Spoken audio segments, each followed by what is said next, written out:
సామాన్యుడికి పాలసీ అనేది చాలా అంటే చాలా సామాన్యుడికి అవసరం అండి. ఎందుకంటే ఈ రోజుల్లో ఈ ఇప్పుడు జరుగుతున్న పరిస్థితులకి చాలా అంటే చాలా అవసరం. కాకపోతే నేను నేను ఒక సామాన్యుడిని. ఒక రోజు మా ఫ్రెండు ఇట్లనే కడతా ఉంటాడు. నేను అడిగిన అంటే కట్టేరా బాగుంటుంది, పిల్లలు ఉన్నారు, ఇగో కడితేనే బాగుంటుంది అని చెప్పేసిండు. ఇంకొకటి టర్మ్ ఇన్సూరెన్స్ కూడా చేసుకోరా బాగుంటుంది పిల్లలకు కూడా, అది ఇది అని అన్నాడు. చేసి అడిగితేనంటే ఫస్ట్ స్టార్టింగ్ బాగానే ఉంటుంది. వాళ్ళు వస్తారు, వచ్చి స్టార్టింగ్ మీరు ఇట్లా తీసుకోండి, ఇది బాగుంటుంది, ఇట్లా ఉంటుంది అని చెప్పేసి ఈ ఇంత కట్టుకోవాలి అది ఇది అని చెప్పేసి ఎంత అట్రాక్ట్ చేస్తారంటే అంత అట్రాక్టింగ్గా అడిగిన వాళ్ళు హెల్త్కి సంబంధించి మనకేమన్నా అయ్యి హాస్పిటల్లో ఉన్నప్పుడు స్టార్టింగ్ ఉన్న స్పందన ఎందుకు రాదు అని చెప్పేసి నేను అడుగుతా ఉన్నా. మా ఫ్రెండ్ చెప్పిండు వాళ్ళ పాపకు హాస్పిటల్లో ఏదైనప్పుడు వెళ్తేనంటే స్టార్టింగ్ అంత పట్టించుకోను. ఏంటంటే వీళ్ళు ఎంత తొందరగా రియాక్ట్ అయితే వాళ్ళ నమ్మకం అనేది అంత గట్టిగా ఉంటుంది. ఇప్పుడు నాకు మా ఫ్రెండ్ అన్నాడు కట్టుకోవడం మంచిగా ఉంటుంది అన్నాడు, కాకపోతే అంత తొందరగా స్పందించరా అని అన్నాడు ఒక మాట. అరే అంత తొందరగా స్పందించకపోతే మనం ఎక్కడి నుంచి తెస్తాం డబ్బులు?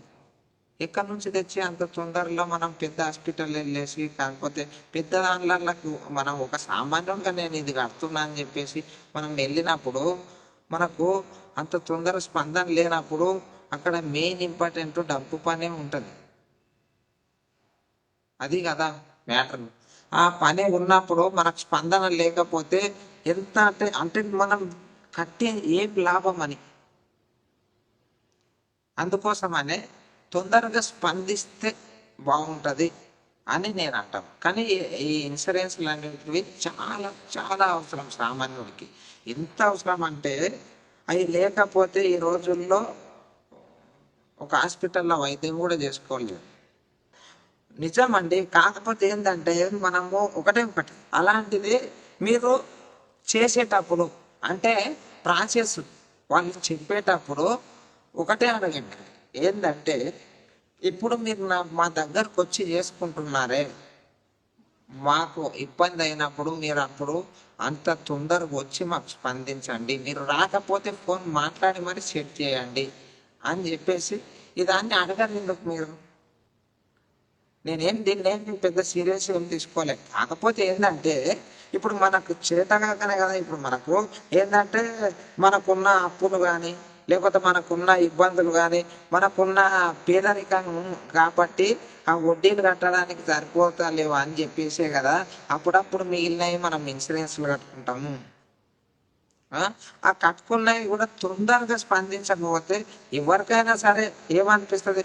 ఇప్పుడు ఒక డబ్బున్న వ్యక్తి ఉన్నాడు, డబ్బున్న వ్యక్తికి ఇన్సూరెన్స్ అవసరం లేదు. ఎందుకంటే ఆయన దగ్గర మస్తు డబ్బులు ఉంటాయి, ఏ హాస్పిటల్లో పోతాడు, పడుకుంటాడు, ఎందుకంటే సర్జరీలు అవన్నీ చేస్తారు, చలో అంటారు. అట్లా ఏంటంటే మాకు అవసరమైనటువంటి ఈ ఇన్సూరెన్స్లో తొందరగా కొద్ది స్పందిస్తే మాకు మేము కూడా చాలా హ్యాపీగా ఫీల్ అవుతాం, ఇంకా నలుగురితోటి కట్టిస్తాం. ఇది ప్రతి ఒక్కరూ ఆలోచించి ఏంటంటే మీరు చేసే పనిని ఏదైతే మీరు ఒకరి దగ్గర ఒక మ్యాటర్ విన్నారంటే అది చెప్పినప్పుడు మీరు వాళ్ళు చెప్పేదాన్ని ఇప్పుడు ఏంటంటే బాగా ఆశ అన్నట్టు, ఆశ అనేది ఎక్కువైపోతుంది, ఇది బాగుంటుంది అని చెప్పేసి. కానీ ఆ టైంకి మా ఫ్రెండ్కి ఇబ్బంది అయినప్పుడు నాకు కూడా కొద్ది ఇది అనిపించే దీని గురించి మాట్లాడుతున్నా. ఇన్సూరెన్స్ అనేది చాలా అవసరము, అది కొద్దిగా పక్కకు పెడదాము. ఏమిటంటే ప్రతి ఒక్కరూ హెల్త్ను కాపాడుకోవాలి. హెల్త్ను కాపాడుకుంటాం ఏంటబ్బా అని మీరు అనుకుంటారు కదా. ఏంటిదంటే మనం డైలీ అన్నం తింటాం కదా, తిన్న తర్వాత మనం కూర్చుంటాం, లేదంటే పండుకుంటాం, లేదంటే ఏదో సినిమాకి వెళ్ళి కూర్చుంటాం. కాకపోతే మెయిన్ ఇంపార్టెంట్ ఏంది తెలుసా? మనల్ని మనం కాపాడుకోవడం మర్చిపోతున్నాం. అంటే ఏం కాపాడుకున్నాడు తెలుసా? అరే ఫుడ్ అరగొట్టుకోవాలన్నా ఏంటంటే తినంగానే జర ఇట్లా వాకింగ్ చేయాలి, నడవాలి, ఇట్లా చేతులు కాళ్ళు ఊపుకుంటా జర మజిల్స్ కదిలితే లోపల ఏంటంటే జీర్ణం ఎక్కువయ్యి లోపలంతా క్లియర్ అయిపోతుంది. అంటే అప్పుడు మనకు ఫ్యాట్ రాదు. ఇంకొకటి ఏంటంటే కడుపులో అన్నీ మంచిగా మిషన్లు మంచిగా పనిచేస్తాయి. ఇప్పుడు సపోజ్ ఒక మొబైల్ ఉన్నది, ఆ మొబైల్లో ఛార్జింగ్ ఎట్లా అయిపోతుంది? మనం దాన్ని వాడితేనే అయిపోతుంది. అంటే ఛార్జింగ్ ఫుల్ చేసి పెడితే అది అయిపోతుందా? అయిపోదు, అది అట్లనే ఉంటుంది. మళ్ళీ ఛార్జింగ్ పెట్టాల్సిన అవసరం లేదు. అంటే మనం ఛార్జింగ్ ఫుల్ నింపుకొని నువ్వు దాన్ని నింపుకొని అట్లే వండుకొని మళ్ళీ లేచి మళ్ళీ ఛార్జింగ్ నింపుకుంటే గ్యాస్ రాకుండా ఇంకేం వస్తుంది? లోపల ఇంకేం పని చేస్తాయి? అన్ని ఉప్పిపోయి లోపల అంతా అక్కడిక్కడ అయిపోయి అంతా మోరి లెక్క అయిపోయి హార్ట్ అటాకులు వస్తాయి, గ్యాస్ ట్రబుల్ వస్తుంది. అరే లోపల మొత్తం అంతా ఖరాబ్ అయిపోతుంది తెలుసా? యాసిడిటీ ఇవన్నీ రాకుండా ఉండాలంటే మనం హాస్పిటల్ అవసరమే లేకుండా ఉండాలంటే పొద్దున్నే లేచి మనిషికి ఎన్ని గంటలు అవసరం నిద్ర చెప్పండి? ఖాళీ 7 గంటలు, మహా అంటే 8 గంటలు అనుకోండి, గంతే అవసరం. అరే 9 గంటలకు వండితే పొద్దున్న 10 గంటలకు లేవు. అంటే నువ్వు ఎప్పుడు తినాలి? నువ్వు ఎప్పుడు పంట చూస్తావు? ఎప్పుడు పనికి పోతావు? నువ్వు 7 గంటలకు లేచినావు అనుకో, నువ్వు రెడీ అయ్యేది ఎప్పుడు? నువ్వు తినేది ఎప్పుడు? నువ్వు పోయేది ఎప్పుడు? పొద్దున్నే బ్రేక్ఫాస్ట్ అనేది కరెక్ట్ ఎన్ని గంటలకు తెలుసా? 8 లోపల 9 లోపల అయిపోవాలి అంతే. ఇప్పుడు ఏంటంటే ప్రతి ఒక్కరు పొద్దున్నే ఛాయ్ తాగుతారు, పంటారు, ఛాయ్ తాగుతారు, చక్కగా పనికి వెళ్ళిపోతారు. అంటే కడుపును ఎండబెట్టుకొని పని చేసి మనము వర్క్ చేస్తూ ఉంటే బయట ఉన్న దుమ్ము ధూళి అంత కాలుష్యం ఎట్లున్నది అది మొత్తం లోపలికి వెళ్ళిపోయి కాలి కడుపులా పేరుకొని పోతుంది. అది దానివల్ల క్యాన్సర్స్ కూడా వచ్చే ప్రమాదాలు ఉన్నాయి. మనల్ని మనం ఎప్పుడైతే కాపాడుకుంటామో అప్పుడు మనం సొసైటీని కాపాడుతాం. మన మీద మనకు రెస్పాన్సిబిలిటీ లేనప్పుడు నీవేం లీడర్ అవుతావు? నీవేం ప్రజలను కాపాడుతావు? నీవేం నీ ఇంటిని నడుపుతావు? లోపల ఉన్న రోగాలన్నీ బయటికి తెచ్చుకొని కాపాడితేనే అవి. ఒకసారి హాస్పిటల్కి పోయి చెక్ చేసుకోండి. మనం తినే తిండి బిర్యానీలు అవి ఇవి ఎన్నో తింటూ ఉంటాం. తినండి, తప్పలేదు, కానీ ఆ తిండికి తగ్గట్టుగా పని చేయండి, లేదంటే ఎక్సర్సైజ్ చేయండి. Main important. జిమ్లు మస్తున్నాయి, జిమ్ కన్నా వెళ్ళండి. కన్నాలు వస్తాయి కదా మన రుచిక్ రోషన్ లెక్క ఇట్లా వస్తాయి. మన షారుఖ్ ఖాన్ కూడా బాగా పీసి ఉండే, బాగా కత్తరి తినకుండా మంచిగా ఇట్లా ఇట్లా అయింది. అంటే వాళ్ళకి ఎంత వయసు ఉంది తెలుసా? వాళ్ళ వయసు వరకు మనము ఎట్లా అయిపోతామో తెలియదు. మనిషికి ఆలోచన శక్తి ఎంత ఇంపార్టెంటో ఆకలి కూడా అంతే ఇంపార్టెంట్. ఆ ఆకలిని తిన్న తర్వాత అరిగించడం కూడా అంతే ఇంపార్టెంట్. అర్థమైందా?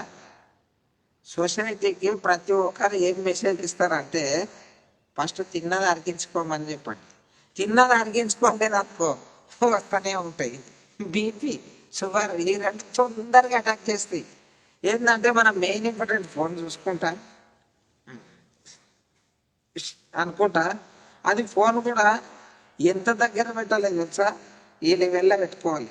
మనం ఈడ పెట్టుకుంటాం ఇట్లా అంటే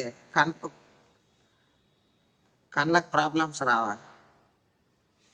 నేను 3 నెలలు ఫోను దగ్గర పెట్టుకొని ఎడిట్ చేస్తే కళ్ళకు చాలా అంటే చాలా అంటే ఇట్లా ఇదైపోయింది, నొప్పి చేస్తున్నాయి.